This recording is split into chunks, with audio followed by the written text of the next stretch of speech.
Hello everyone and welcome back to a brand new episode of NASCAR Heat 3 Career Mode. As always, if you enjoy what you see, make sure to hit the subscribe button. Hopefully we can hit 300 before the end of the year, but it's going to be very hard to do that. But today we have the Cup race in Pocono as well as a recap of Hailie Deegan's truck race in Charlotte, and this time I remembered to prepare the truck, so this time around we certainly had a lot more power under the hood and speed as she qualified P15 for this race, which was pretty average when we have the truck running at the best of its capabilities. We still haven't upgraded this team to be as good as it can be, because we know we could probably be a race-winning team, but right now we're really just aiming for a top 10 team, and it's going well so far. She, like I said, started 15th, and she slowly worked her way up the field. She was able to get herself into a top 10 position, and this was pretty much as far as she was able to get. She kind of snuck into like P9,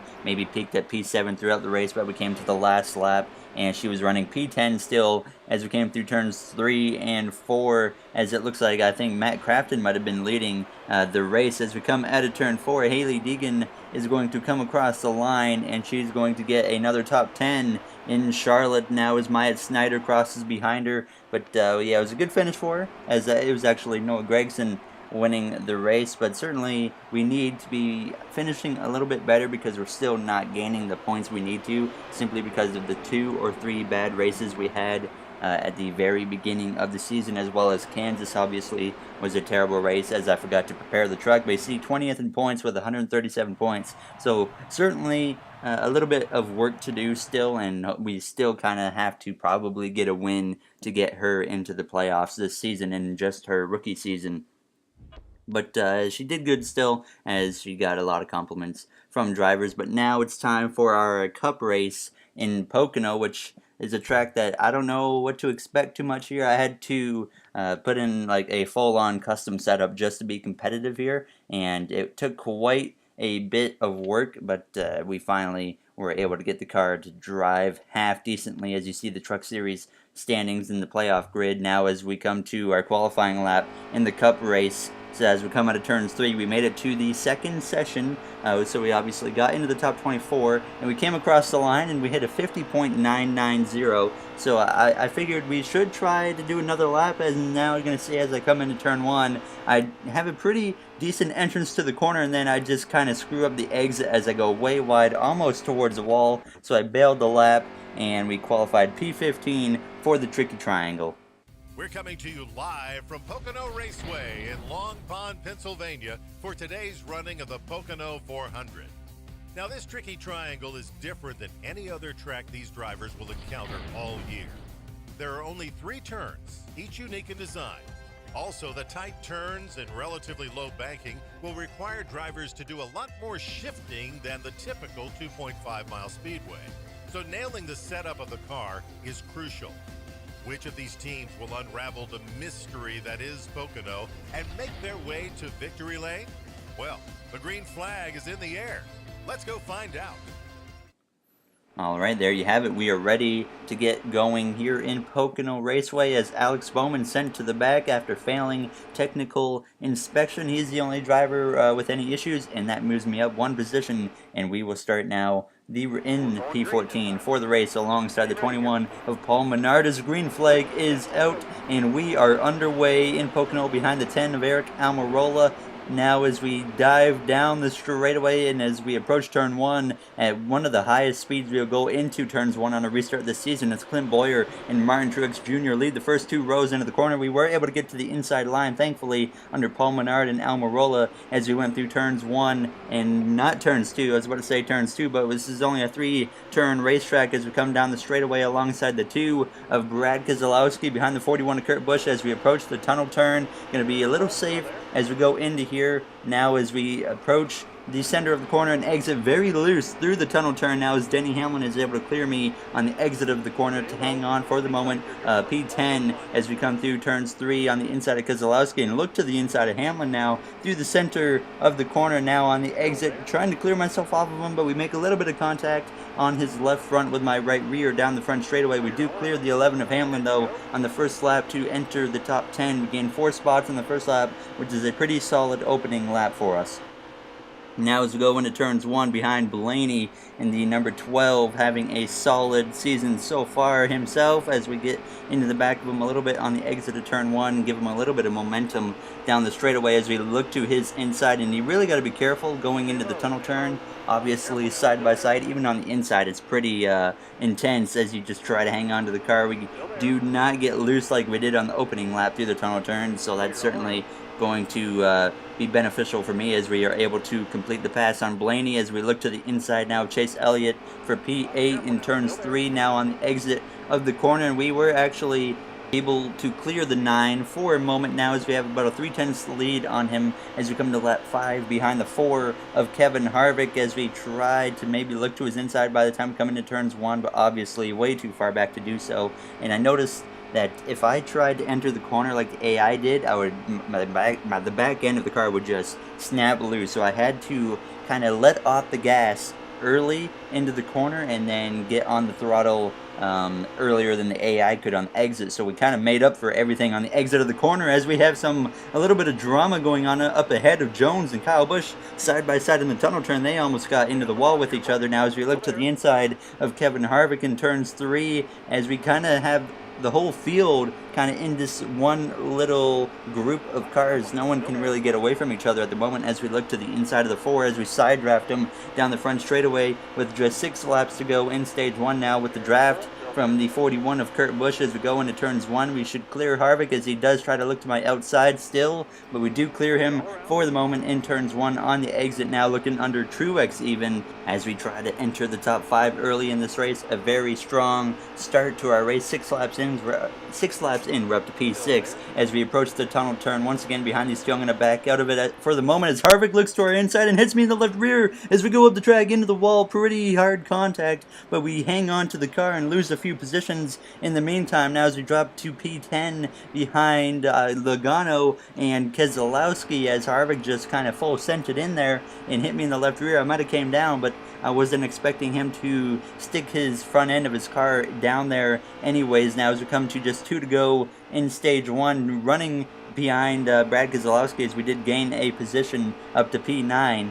At least we're still in a stage point paying position after what happened with Kevin Harvick. That was really unfortunate. I'm not sure why he did what he did, but obviously you can't change it at this point as we come out of turns 3 and as we approach the white flag in stage 1, just trying to run down Brad Keselowski before the stage was over, but it was really tough to run him down as we come to just the last corner in the stage. Pretty much the same gap. We did gain a little bit on him through down the back straightaway through the tunnel turn and whatnot, but we come out of turns 3 still behind the 2 car, and he's going to get 8th, and we're going to finish stage 1 in P9. So 2 points awarded for us when really we should have been battling for a top 5 position, but Kevin Harvick decided to not allow that to happen, as Eric Jones, he wins stage 1 to get a playoff point for himself. I think he's got a few now this season, so good job for him as we are going to take 4 tires and 2 cans of fuel as we come to pit road, and no adjustments because I really feel like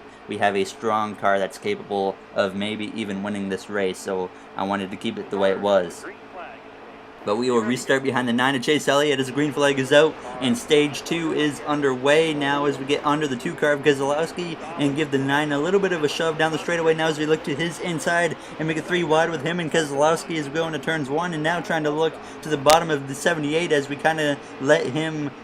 stay clear of me as we go into turns 1. I didn't want to force anything as we kind of push Harvick out of the way as we get really loose through turns 1 and 2, but hang on to the car fortunately as we exit the corner down the straightaway.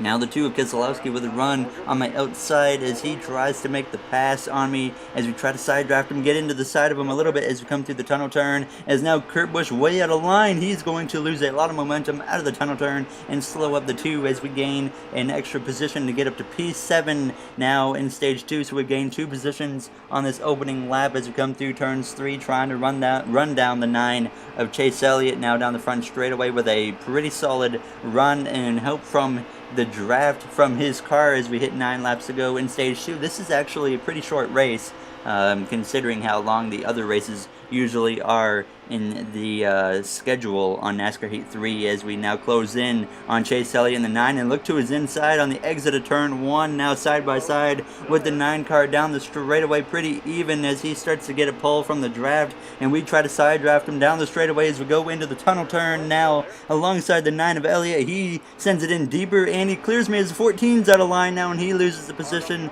as he loses a ton of momentum and backwards he goes. Now as we go into turns 3 though, behind Elliott, trying to get into a top 5 position again like we tried earlier as we close in on him in turns 3 as we exit the corner with a big run down the straightaway now, but we weren't able to get to him just yet, but we still did pass some cars to get into the top 5. But now when approaching the tunnel turn as we let off earlier and exit the corner with the acceleration earlier than the 9 can. Now as we come down the straightaway, looking to his inside, we're hitting just 2 to go in stage 2. This time by as we look to the inside of the 9, we make a little bit of contact with him on his left door, and that kicks our back end out and we lose some speed now down the straightaway as we come to 2 to go in the stage as Logano tries to close the gap on me as he is not quite able to get to me down the straightaway. Certainly been making quite a bit of contact with some drivers in this race as we come through turns 1 as Logano. He looks to my left rear as he is here now on the exit of the corner as he tries to get to my inside, but he is unsuccessful as we come to now the later in that lap as we look to the inside of Chase Elliott out of the tunnel turn as we approach turns 3. Now side by side into the entrance of the corner as Eric Jones still leads, coming to the white flag in stage 2. This time by as we have the edge on Elliott for the moment on the exit of the corner as we come across the line now to hit the white flag in stage 2 as we try to side draft the 9 who has a lot of momentum down the straightaway. We get right on his left rear quarter panel as we kind of let him go into the corner because I seen how fast the 22 was coming. And I didn't really want to risk losing 5th, so we kind of allowed Elliott to get ahead now as we come out of turn 1, and we're going to just kind of give him a shove down the straightaway and just push him as hard as we can for the rest of this lap so we can maintain our positions in the stage now as we enter the tunnel turn. As you can see how much earlier I let off, but you can also see how much earlier I can get into the throttle on the exit of the corner as we come down the straightaway, and I decided maybe we should make a move on Elliott before the stage is over, but instead I decided we're going to just stay in place so we can start on the inside line in stage 3 as we exit turns 3 now down the straightaway. Eric Jones wins stage 2 and we finish P5 in stage 2. So a pretty solid comeback so far after having what happened in stage 1 with Kevin Harvick. So we're in a pretty good position to start the last stage as we decide to once again pit. But this time we're actually going to take just 2 tires on the car, and I figured that would be the safest bet because the left sides are in the 80s. So they're pretty good. So we took 2 tires and actually lost a few positions as we restart on the outside from P8 to start stage 3 alongside Clint Boyer. We are green with just 13 laps to go for this final stage. Now down the front straightaway, Kyle Busch forcing a 3 wide with Chase Elliott into turns 1 as we approach the corner. Now trying to get to the inside as Boyer loses a little bit of momentum as we come into the corner. We get hit by the 2 and up into the 47 we go as we get sideways with a huge crash now involving Kurt Busch. Now into the 48 and hard into the wall we go, and we are getting pinballed from other cars. That is the second race in a row that a Penske car has just sent it into the corner and messed us up. This time even worse as Keselowski, I don't know what he was doing, trying to send it in to turns 1 under me when we were clearly coming down. I don't know why he did that, but unfortunately we're starting in the back with just 10 to go now behind the 96 car. Right off the bat, though, we're going to look to the inside of him. We are probably not even going to get a top 10 here.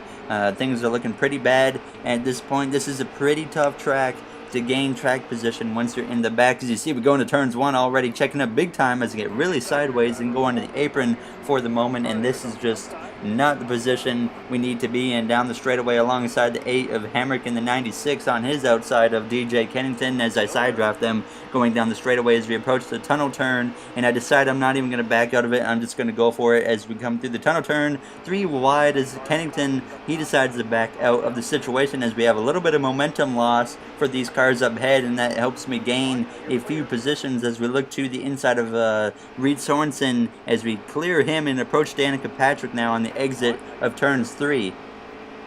We tagged the wall a little bit, but we do not have any damage done to the car, thankfully, as we come down the front straightaway, trying to work our way past the 7 car of Danica Patrick, as we did just that, as we get up to P32 now on lap 32 behind the 31, now alongside us outside of Matt DiBenedetto in the 32 car. As we exit the corner, we're going to force the 3 wide between him and Ty Dillon down the front straightaway as we cross the line to enter the top 30 in this race. Obviously, it was slowly, very slowly working our way forward, and obviously running out of time to even get a top 20 at this point, as we have just 8 laps to go in this race, as Casey Kane kind of checks up in front of me and we get into the back of him a little bit, and we were able to work our way up to P23 alongside the 43 of Bubba Wallace as we hit just 5 laps to go. Pretty even down the straightaway, but we do have more horsepower than him, and that allows me to get the run on him going into turns 1, and now he sends it up the outside, but we are able to clear him on exit now as we have smoke up ahead. Something's going on now as someone's slowing up right in front of the field as Michael McDowell, he gets out of the throttle and we get into the back of him. Thankfully, no one crashed there as we have a bunch of slow cars as we're going to look to the outside of them in the tunnel turn, and it is Chase Elliott blowing up late in this race now as we come out of the tunnel turn to go up to P12 after we were running in the low 20s. But certainly having Elliott was very beneficial to me as we gain a ton of positions now on lap 36, coming to just 4 laps to go in this race as we exit turn 3, and as we come across the line to hit 3 or 4 to go, we pretty much just ran the same. As you can see, no one is even near me as we come out of turns 3 this time, but it'll be 2 to go, and it was just hanging on to P12 for the rest of these last few laps, just making sure I don't crash the car basically, as now we come to the white flag over 3.5 seconds behind Kurt Busch in P11 now down the front straightaway. No one even close to me in the mirror, and no one close to me up front, so we just get through these final few corners as we come through turns 1 for the final time in this race. We had a great run in the first 2 stages, and then Brad Keselowski obviously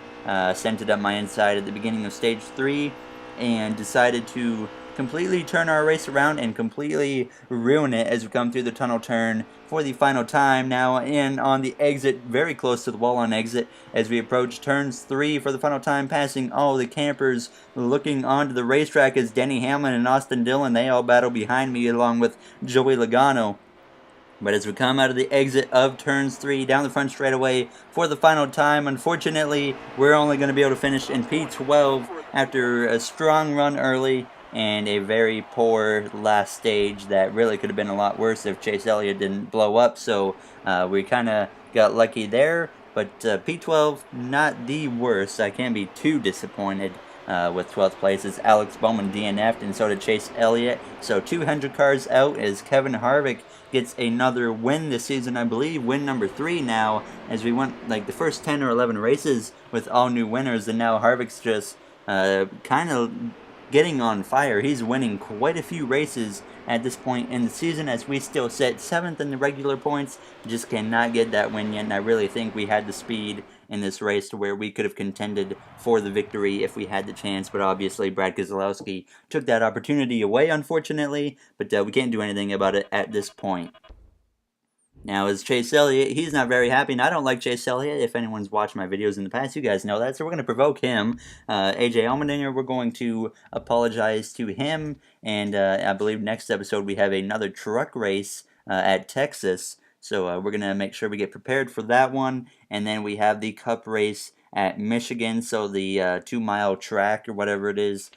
so there's the point standings. Kevin Harvick, 3 wins, so pretty good for him. But that'll do it for this episode. If you guys enjoyed, like, comment, subscribe. Those would all be very appreciated. Thank you for taking your time out of the day to watch one of my videos, and I will see you guys in the next episode. Thank you for watching, everybody, and have a great day.